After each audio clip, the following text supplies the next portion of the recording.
Bonjour et bienvenue sur le monde de l'hydrobiologie.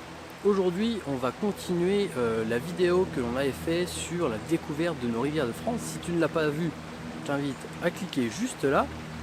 Et si tu ne l'as pas vu, c'est peut-être que tu n'es pas encore abonné. Alors je t'invite à t'abonner et à activer la petite cloche des notifications pour ne rater justement aucune des prochaines vidéos. Alors aujourd'hui, on va réaliser un prélèvement macro-invertébré sur cette même rivière et on va voir ce que l'on trouve de beau. Allez, c'est parti, je m'équipe et je vous emmène avec moi.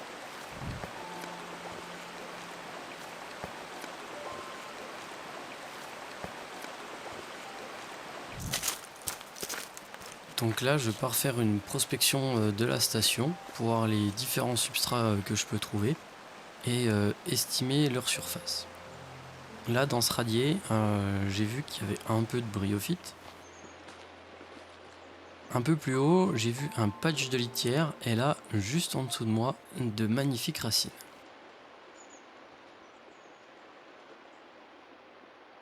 Et le dernier substrat que j'ai vu pour la phase A, ce sera un bloc.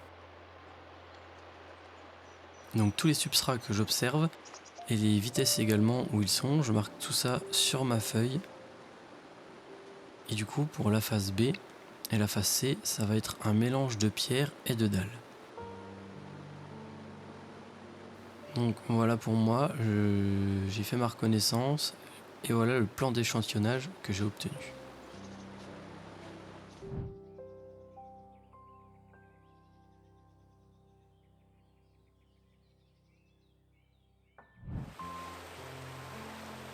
Donc maintenant que j'ai fini ma prospection et que j'ai mon plan d'échantillonnage, je vais pouvoir partir à l'aval de la station et commencer mon prélèvement.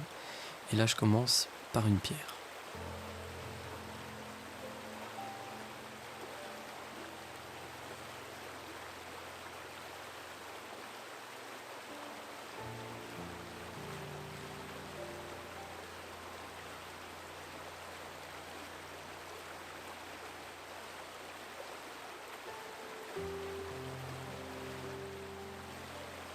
Alors là du coup je viens de faire mon prélèvement de pierre et regardez ce que je vois dedans qui se balade. Une magnifique perle. Alors il y a aussi d'autres macro-inves.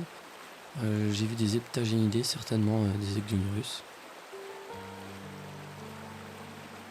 Je sais pas si vous la voyez bien qui se balade, mais franchement c'est magnifique. Moi, je vais pas la déranger plus longtemps, puis je vais la noter sur mon papier, puis je vais la relâcher. Donc là, je vais faire mon prélèvement de bryophyte, et du coup, comme j'avais dit dans une autre vidéo, je vais essayer de peigner, brosser, pour enlever les petites bêtes qu'il y a dessus.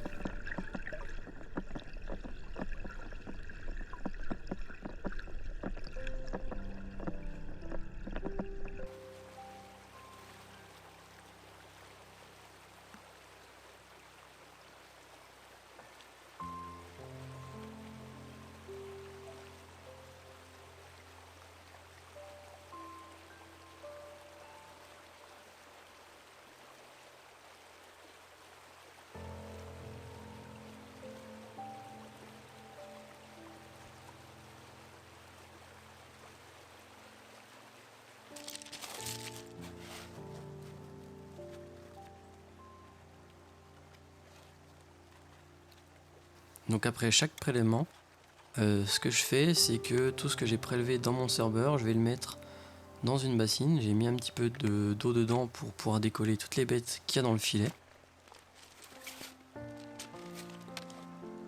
Et après, du coup, cette bassine, je vais tout verser dans un tamis. Alors j'aurais pu gagner cette étape du tamis si j'avais mis dans la bassine de l'éthanol au lieu de l'eau. Mais là j'en avais pas forcément beaucoup donc voilà, j'ai préféré faire comme ça.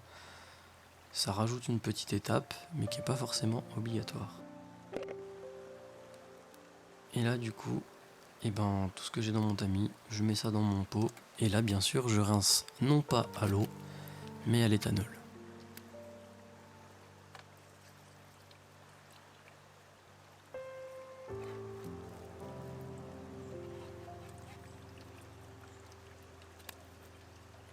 Et du coup sur le terrain j'ai regroupé les 4 prélèvements de chaque phase dans un pot. Donc au final j'ai que 3 pots, un pour la phase A, un pour la phase B et un pour la phase C.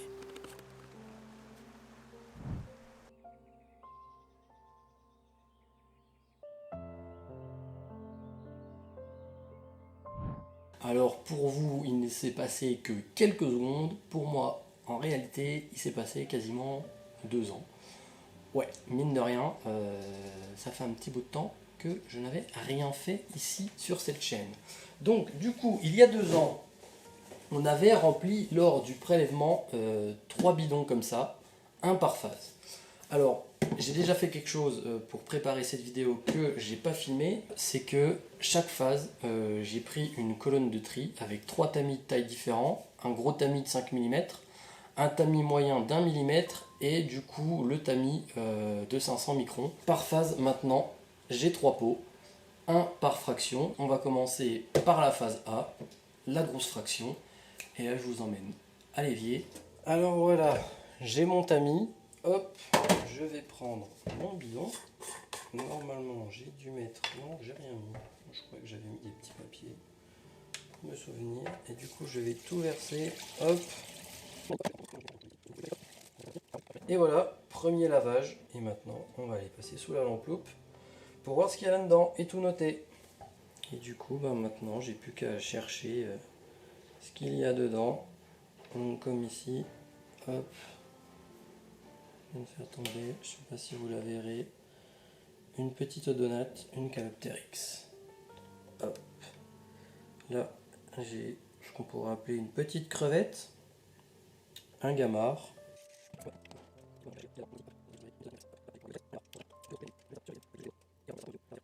Donc voilà, j'ai fini mon premier bac. Alors j'ai trouvé quelques macro-invertébrés intéressants.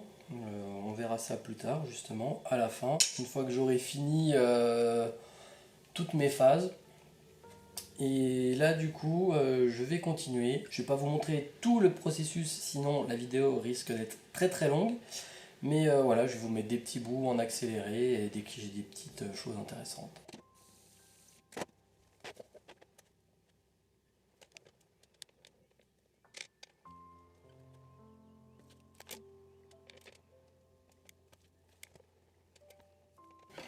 Bon alors nous voilà du coup dans la phase B et là déjà hop on peut voir une magnifique perle juste là. Voilà, ça quand on est hydrobiologiste et qu'on fait une analyse et qu'on a ça dans notre cours d'eau, on sait que le cours d'eau est en très bon état. Voilà, ça fait toujours plaisir de voir ces petites bêtes. Bon malheureusement là, désolé. Hop. Là on a un Rhiacophila, c'est un trichoptère sans fourreau. Et là dans ce bac, qu'est-ce qu'on voit? On voit également des heptagénidés. Hop. Et celui-là, c'est Tecdionurus.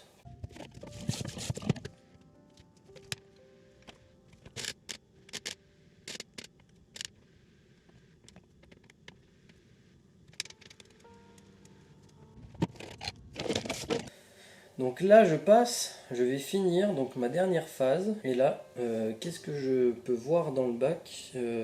Encore magnifique perla. D'autres Ecdionurus. J'ai bien sûr mes gamards, toujours présents. Et dernier gros taxon que je vais vous montrer tout de suite, c'est un hydropsyche de la famille des hydropsychidés.